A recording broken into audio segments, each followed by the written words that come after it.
Oh, man, I'm running late. Gotta go. Hey, Max. Christ, Curtis, where the hell have you been? Oh, sorry, didn't mean to startle you there. I'm back. Yes, I know. The question is, where the hell have you been? Wouldn't you like to know? Enthusiastically, yes, but in the meantime, we gotta go, man. We've got a show to do. The Chelsea Curve is in the studio. We're gonna talk all about their brand new singles, touring in the UK, the new drummer, and a whole lot more. Well, what are we waiting for? Citywide Blackout starts right now. Seriously, where the hell did you go?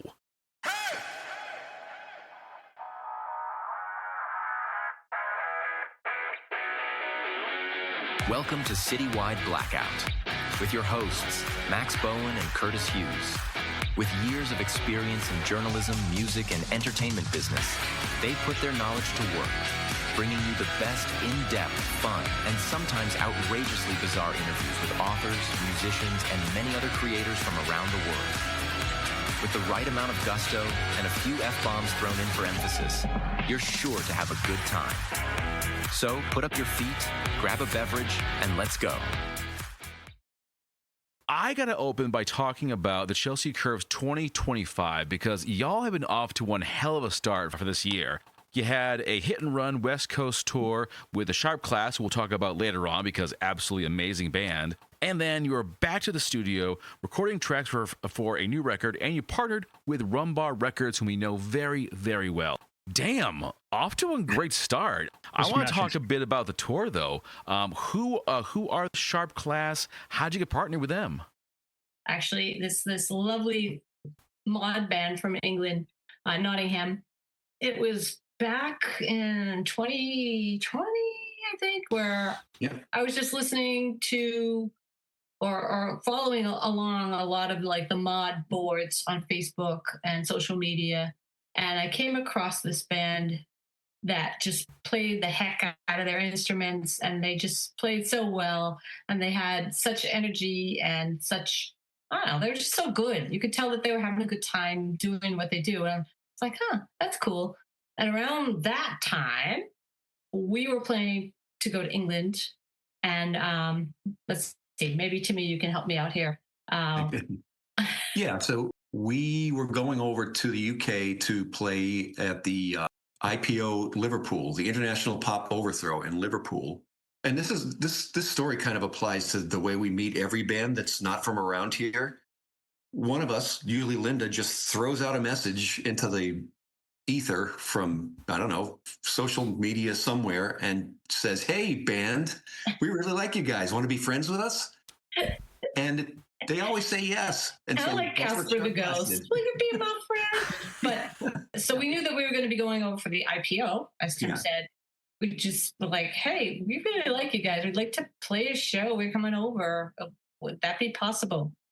It turned out that it was possible. And we played at Dublin Castle in London. And it was just amazing. Just getting to play with them, and even better than that, I mean, they're not just a great band. They are just amazing people, just like the nicest people that you would ever want to meet. Yeah, so and that's, from there on, it was like, okay, after we played and got along together famously, it was like, all right, now you have to come to Boston. Right. So that sort of set the scene for what we like to call our little international band exchange kind of thing. Our exchange program. Yeah. I like that. That's a cool idea. That's really cool. A couple times now, and they've come over here a couple times, and whoever is on the road gets the benefit of a backline from the home team, and that's worked out great because trying to play internationally is a bit of a process, and you can't bring instruments anywhere, and so to have a relationship like that is great, and it's just good fun. Yeah, and especially when they're such great people too. I can't stress that enough. You know, like through the whole music thing, we've met so many really sweethearts. You know, yeah, not only good players, but just like, you know, the kind of people that you want to hang out. Oh yeah. Plus, like the UK is just fucking awesome. I mean, I just love, like, I love traveling overseas. I've been to Ireland, to Spain, many other places are on the list. So I got to say, getting to go over there is just one hell of a trip. Yeah. So here's a question. Does throwing out whatever into the ether of the interwebs. So I can recall that used to be like either a Craigslist ad or even before social media blew up to what it is today, people would do it on MySpace or whatever. MySpace. What is the equivalent today? Where did you actually go to post this out there? Facebook is a little easier, like to find people say, oh, that's Facebook's for the old people. But like the mod community seems to live within Facebook more so than Instagram. Instagram as well, but it's a lot easier to connect with groups and stuff on Facebook. So that's where it was. And we'll tell you more about like other things that have happened through Facebook a little Yeah. later. Yeah, it's just messaging, the way that it's wherever you can find them, we can. But it's worked out. I mean, even weird old email has worked out occasionally. I still find email probably trumps, like all of the others, at least if you have the contact information anyway.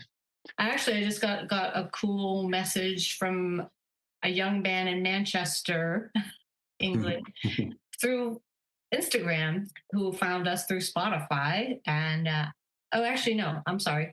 They found us through an interview that we had done, the Heavy Soul interview, which is like a fanzine in England.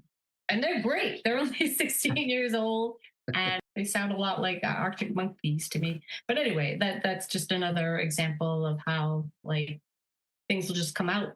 Like, hey, I saw you, I heard you, I can't tell you how many times we have scheduled folks for the show. Just happen to meet them at like random events saying, hey, we do a podcast. Love to have you guys on.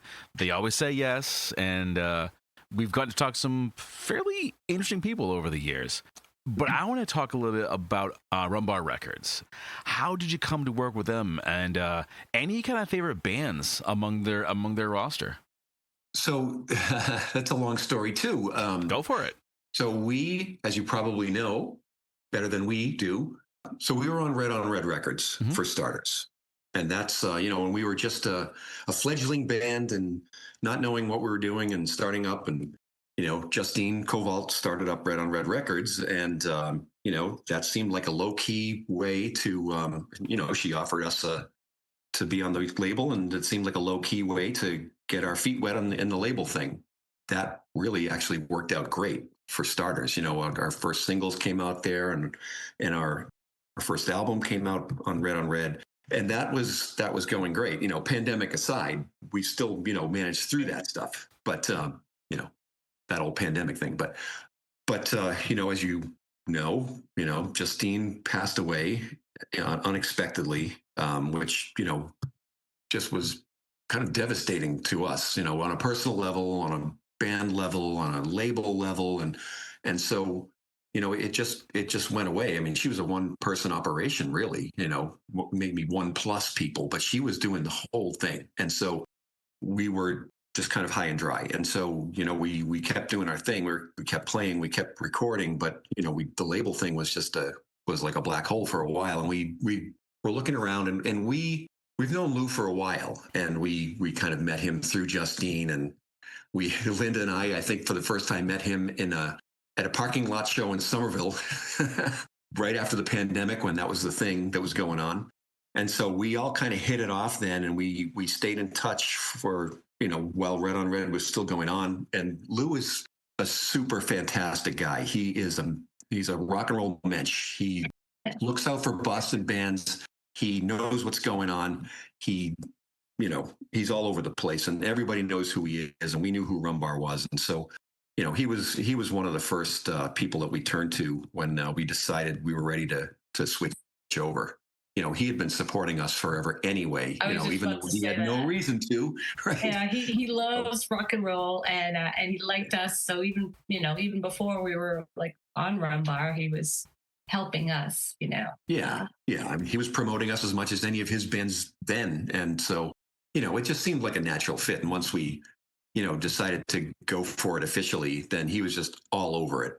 And full speed. And I mean all over it, because that's the only way he does things. He is like a ball of energy, right? He's amazing.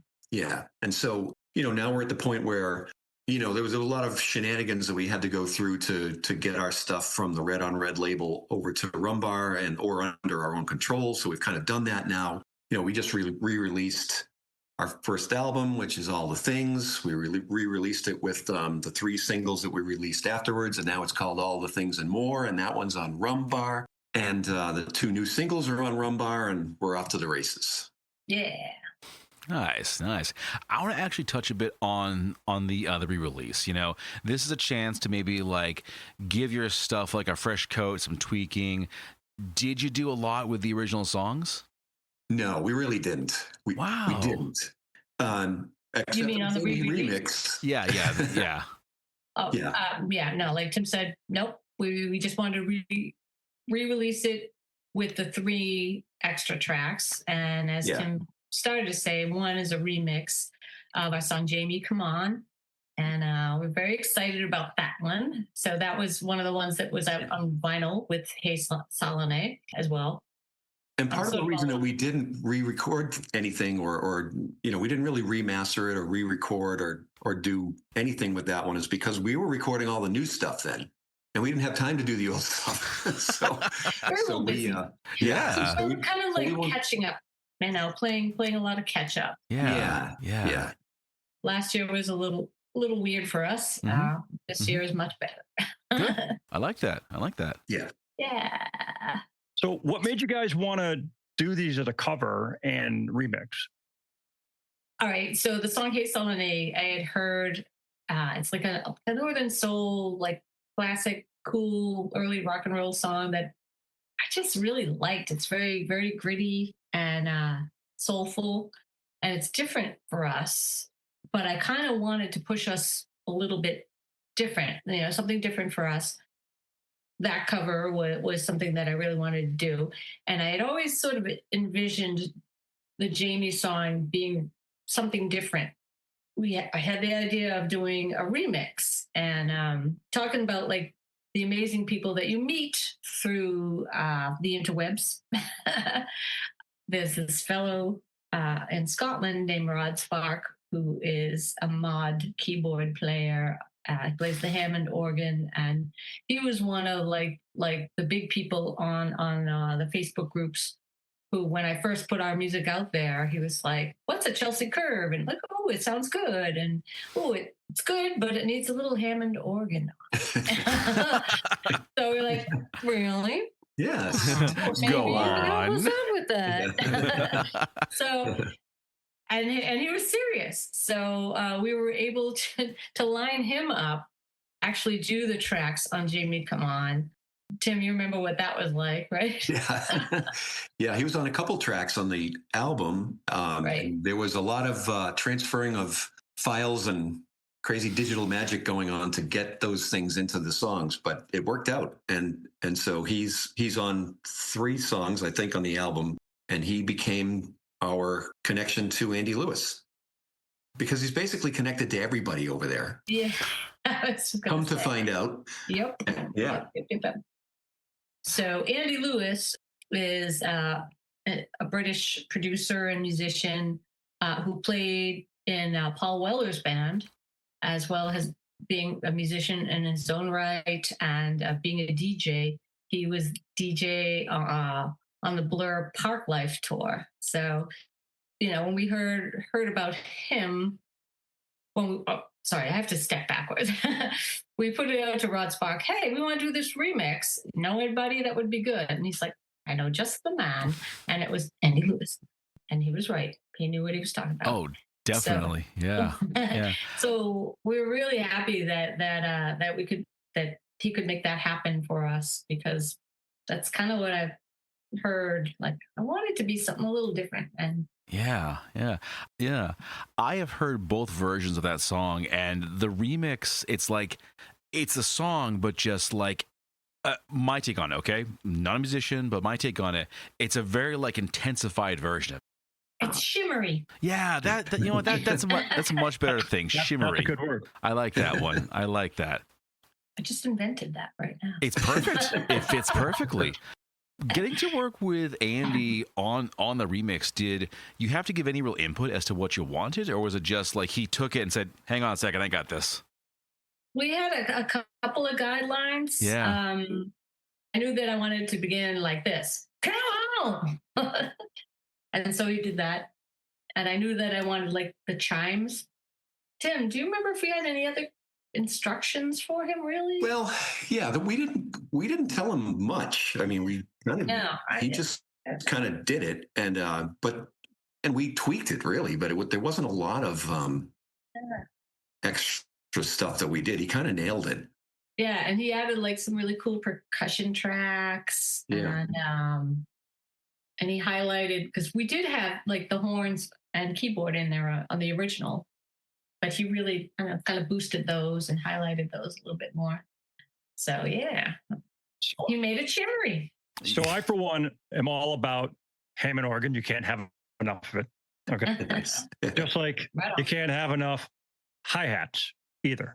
So, but What speaking about of cowbell? How do you feel? well, about more cowbell. But Always percussion- more cowbell.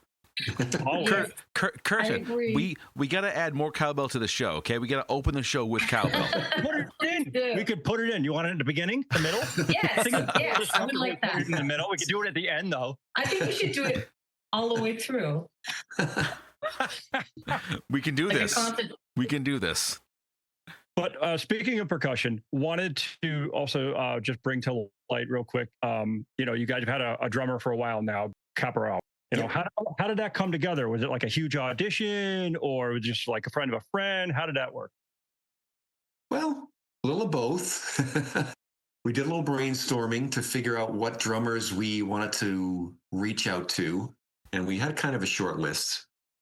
And so he was one of those folks, and some of the others kind of dropped out for whatever reasons. And so he was the one who was available, and so we wanted to try him out. And so we rented a rehearsal studio for a day. We figured we'd play a few songs and have him learn a couple and just kind of whack things around and have him whack things around and see.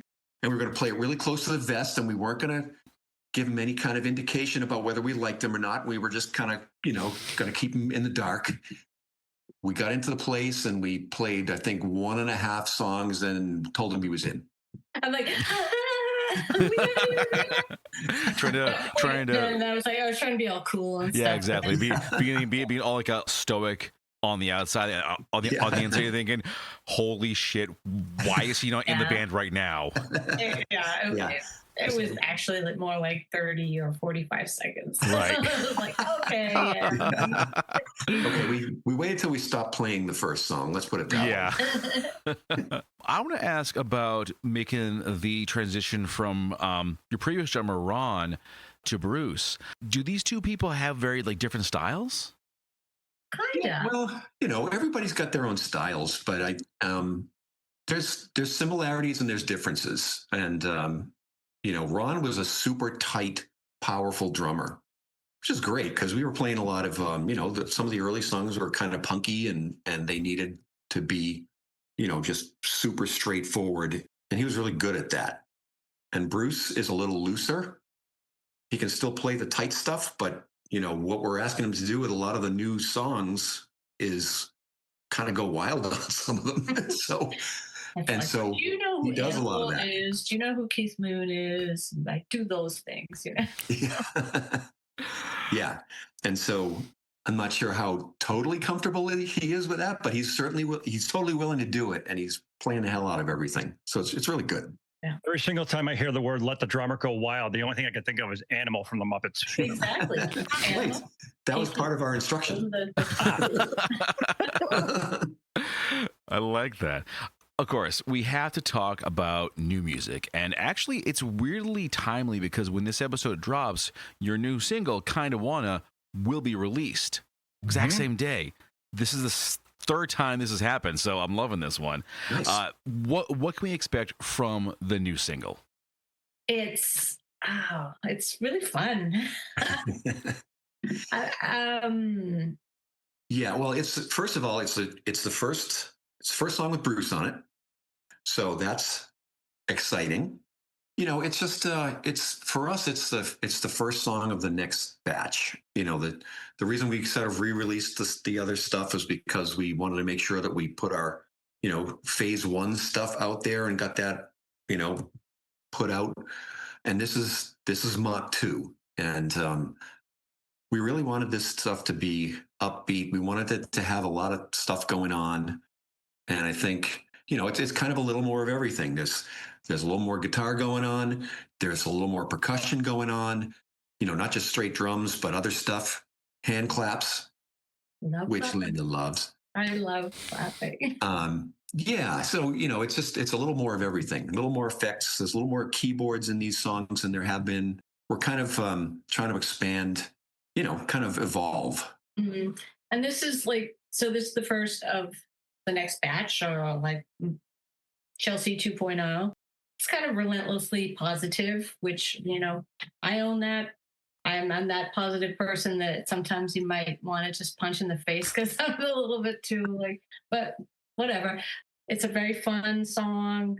It's a love song, and it's a summer song. So yeah, enjoy. I think definitely can plan to. recognize it as a Chelsea song. Yeah, that's so Yeah. cool. We didn't even talk about the hook. Oh yeah, what's the hook? Tell us about the hook. Well, all right. So Tim wrote this amazing hook, and I heard him play it.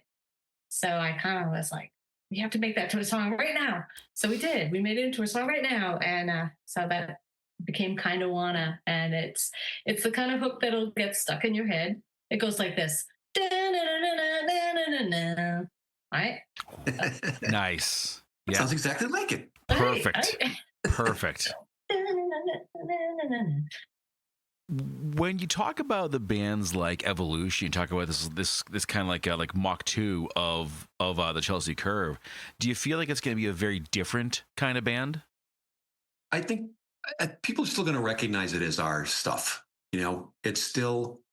It's power poppy, it's borderline punky, it's always edgy. I think it's always kind of Linda's always upbeat vocally and lyrically, and so all that stuff is still there. It's just that we've been together for a while now, and so I think Linda and I are kind of in a groove songwriting wise, and so how to put these things together. It's just that's why I say it's just a little more of everything. Some of the songs in the first batch were, they kind of grew up live, and so they were a little more stripped down. And we kind of made a conscious effort to not worry about what the live thing was with these, and we're just going to write the songs that we want to hear. We'll figure out how to play them live. Right. And so it's a little more like that. I feel the band's maybe a little bit more muscular with the addition of Bruce.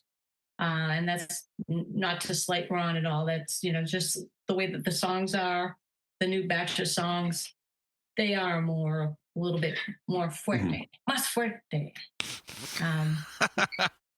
And they're loads of fun to play live too. So you guys have definitely, are keeping on with the signature sound of the Chelsea Curve. And, we talk about the signature sounds and things that are uniquely of that of bands. We also want to talk about their visual appearance as well. So you guys take it upon yourselves to do the 66 clothing and MOD shoes for the wardrobe. Talk to us about that. Well, I've always loved the look and the style, the mod stuff. I've been a fan of Mod Shoes, their website, and let's see where to begin with that. Love the shoes, love the style, love it all of it. Last year when we were at Mod's May Day, which is like this big mod fest in London that we were invited to, which was super cool. I felt a tap on my shoulder, like, oh, are you Linda from the Chelsea Curve? I'm like, oh, yeah, I am. And it was Andrew from the company, Mod Shoes and 66 Clothing. And he was curious if we would be interested in wearing some of their clothes. And I said, heck yeah. So they set us up with some good threads. I don't know. I just like looking sharp.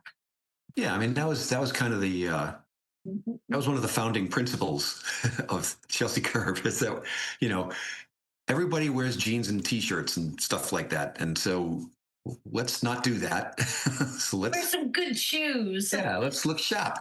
And so, As Joe Jackson.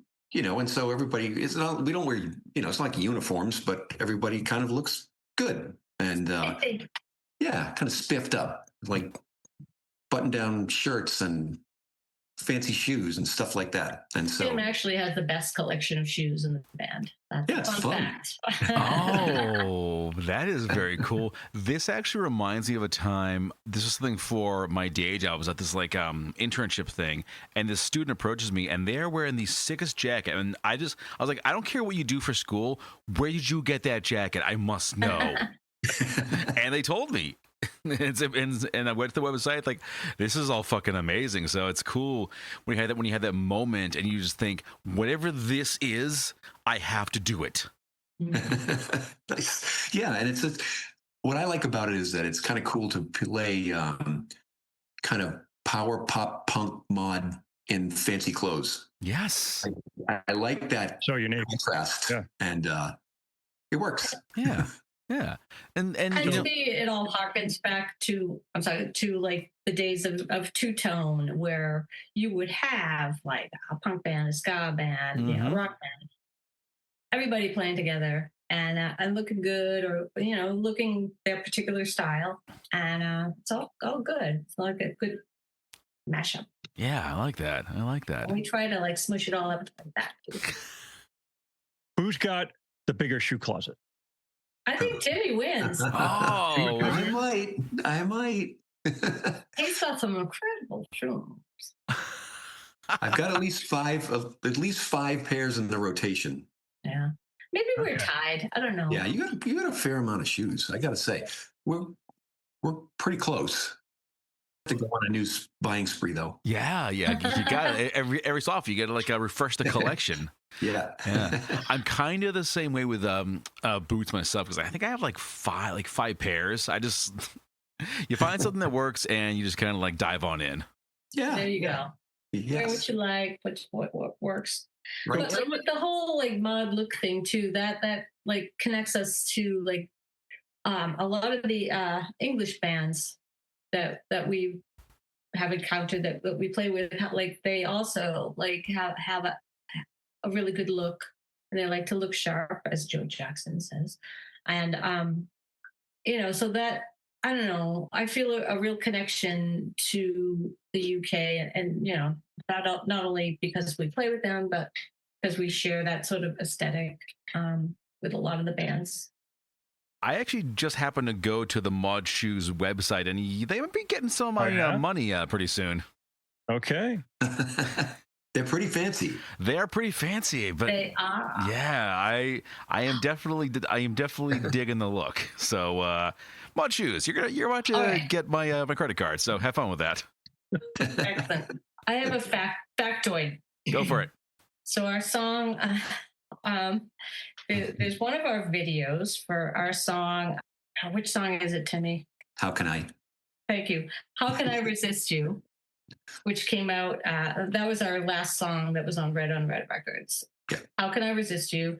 And it's actually a song written about a pair of shoes on the Mod Shoes website that I really loved. And factoid, if you look at the video, you can see like there's like a little subliminal picture of the shoes that show up on my forehead at one point. I made the video. I'm It's actually pretty. just like going through their boot section, and it's like, okay, I like this one. I like this one. I like that one. There's a problem here. This is how the problems start, Max. Yep. That will be 1 million pounds. I know, right? It's like, uh-oh. They actually have a pair of like blue boots for 55 pounds. Starting to think it's actually worth it. I'm starting to think. See what you did, Tim. See what you did. It sucks you in. It does. Well, it's all like we said, it's all about the style. It's all about the look that you say, hey, yeah, this is me. And like you said, a lot of bands, t-shirt, jeans, nothing wrong with that. But you got to stand out. Right. And if it makes you feel good, do it. I think I heartily agree with that. I heartily agree. So earlier in the conversation, we were talking about playing over in Europe, and obviously, you folks have been over to the UK and have played with many bands there. But before I ask this question, it's going to be like 2 or 3 questions kind of built into one here. So, what are some of the biggest challenges that you face when you go overseas to tour? Probably the equipment thing, right, Tim? Yeah, that's the big one, I think. And we kind of luckily learned about this before we tried to do it the first time. Okay. So you can't get into the country carrying a guitar. If you do, they're going to make you get a work visa, or they're going to turn you away, or you have to have a work visa because you're technically working if you're going over there to play. So Okay. the first time we went over there, we rented gear over there. We rented instruments anyway. We rented a guitar and a bass, and I think that was it. And every place we were playing, luckily, and we worked it out this way, had a backline, amps and drums. Good. So that was good. And then the next couple times we went over, we had friends. So we had Sharp Class, who just really completely chauffeured us around, did everything for us, backlined everything. We used everything. And so we've been able to do that a couple times. And so that's a saving grace. Otherwise, it's super hard to, it's just a hassle to have to rent stuff. And, that's probably the hardest thing, because otherwise, it's similar to here. It's a lot of driving because I was just about to say, probably driving on the other side of the road, but yes, Tim does that. I get to do that, but it is a lot of driving because you don't just play around London. Like the first time we played at least twice in Liverpool, maybe 3 times, and once in London. Those are 4 hours apart, and we did that all in 3 or 4 days. So we drove 4 hours to London one way and 4 hours to Liverpool the other way. And then the next time we went over, we stayed up in Nottinghamish, which is an hour and a half or so north of London. And we went out to the coast. We went northeast from there. And then from there, we went to London, which is another 3 or 4 hours away. So you're driving a lot. And luckily, that time we weren't driving. right. Yeah, we were getting chauffeured around. Sharp Class really, they went above and beyond. Yeah. For us. So it's but that's what a tour is all about. So that's okay. And it's a tour in England, so that's even more okay. So it's Sure. So with your experience over there, do you have a favorite, venue, places you played, or best experience? Oh, that's a good question, because now we have actually had a bunch of places that we played. I mean, we played the Cavern Club in Liverpool. That's legendary. We played Dublin Castle, I think, twice, maybe just once. But just the once. But yeah. Dublin Castle is a super cool club because that was Madness's home base. Yeah. That's where they started out and they hung there, and yeah. I don't know what else the connection was, but yeah, and definitely their place. The venue thing is, I don't have a favorite, I guess I would say, because for me, the thing that just was eye-opening over there was that the scene was amazing. Didn't matter where you were playing. Into it. It was a full house and people were into it, and they were young, they were old, they were in between, they were dancing around, and I hate to say this, but it was kind of like the old days here. Mm-hmm. There's less so of that now, but over there it's kicking. Yeah. Why do you think that is?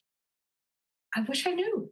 Yeah, I don't know. That's what I was saying was so eye-opening, because we just thought it would be kind of similar. Maybe rock and roll just grew up and wasn't for the kids anymore or something, but it's for the kids over there. Yeah. And there are a lot of bands that we've encountered, like the band that I was talking about earlier, and Sharp Class are very young too. So a lot of young rock and roll bands, mod bands that without even really trying, we just have come across. Yeah. So it's I don't know. It's nice to see that there, and I don't know if that's happening here, and we just don't see it. Yeah, and this is going to sound stupid, but maybe the hip hop scene isn't over there as much as what it is over here.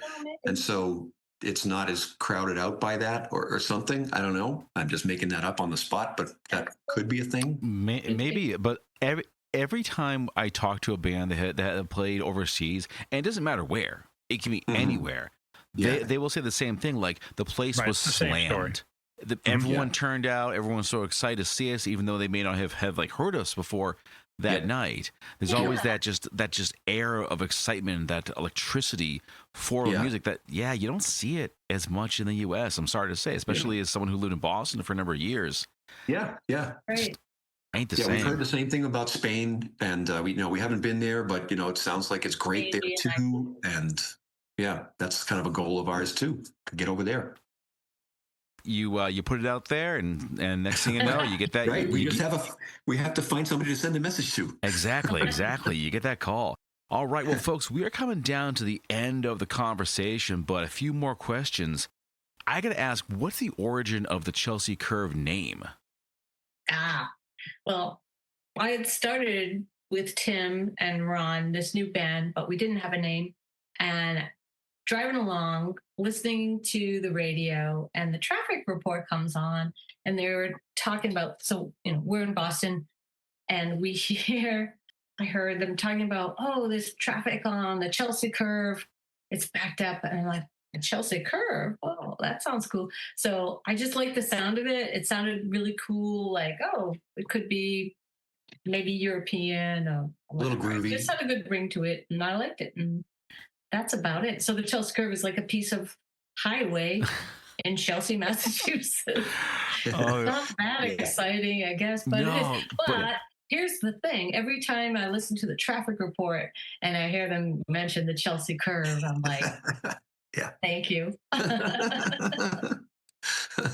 Free advertising, don't you know? Yeah. So we had this conversation about the name very, very early. We're like, the Chelsea Curve. I was like, I don't know about that one. And I just remember thinking, well, the band makes the name, right? So who would have thought Led Zeppelin was a good name until they were great? And so we just have to be great.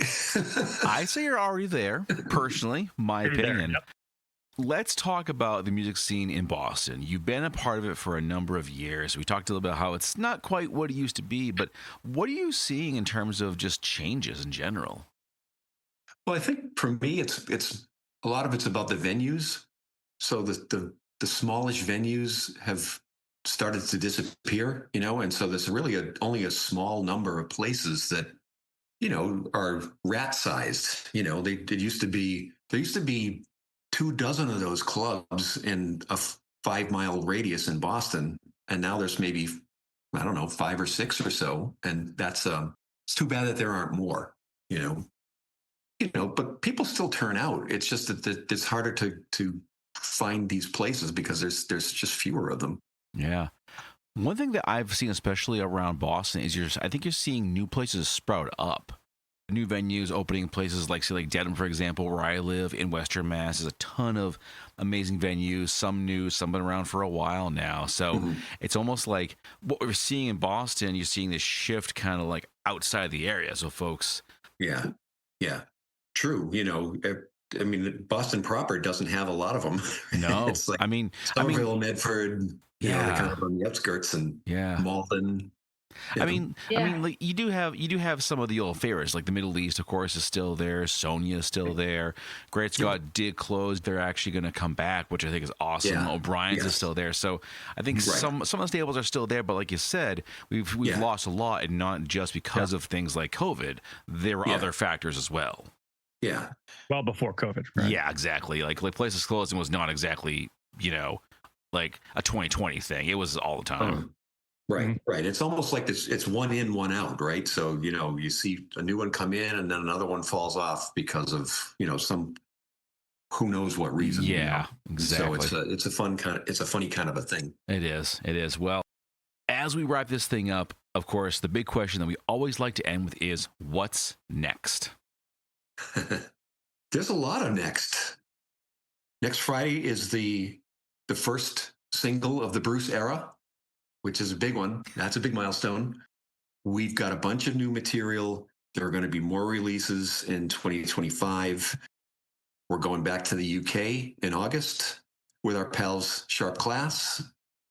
We've got some other European bands coming over that we're touring with at the end of the year. Stupidity from Sweden.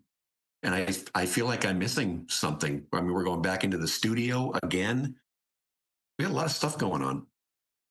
And we will have more releases sprinkled out, more singles coming out. Eventually, we'll have an EP or an LP. Still trying to figure that out. But Yeah. And some of the new material might sort of be like have a little bit of a detour. Not exactly 100% Chelsea Curve, but I don't know, 97% Chelsea Curve. Hey, I'll take it. Things. Yeah. I'll take it. Yeah, we're sort of veering off a little bit into a couple of different ways, but you'll see. Mm-hmm. It'll be good. Eventually, we would love to get to Spain. I'm saying that out loud to make it happen. Yes. Ireland too. Go to Ireland. To reality. Oh, Ireland. Okay. Ireland's amazing. They love their bands over in Ireland, so definitely go over there. Fantastic. Yeah. Would love that. Yes. And folks, that's it. That's going to bring this episode to a close. Of course, a big welcome back to Curtis Hughes. I've been holding things down in his absence, and he's back, and I'm very happy about that. And of course, folks, go to the chelseacurve.bandcamp.com. All the music is there. Follow their socials. New single is out right now. Kindawanna. Check it out. Linda, Tim, thank you so much for joining us. I really appreciate this. Thanks for having us. This was fun. Thank you. You're very welcome. And for the listeners at home, thank you once again for checking out the show. I'm Max Bowen. And I'm Curtis Hughes. And we'll see you all next time. Bye. And with that, we bring this episode to a close. Thanks for listening. And if you haven't already, check us out on Facebook under Citywide Blackout, and Twitter and Instagram under Citywide Max. You can catch this and all your favorite episodes on your favorite podcast platform. And new episodes are added every week, as well as on Boston Free Radio every Saturday at 10 p.m. You get at me at citywidemax@yahoo.com if you want to suggest a guest, submit your music, or just drop us a line. Thanks for tuning in, and I'll see you next time.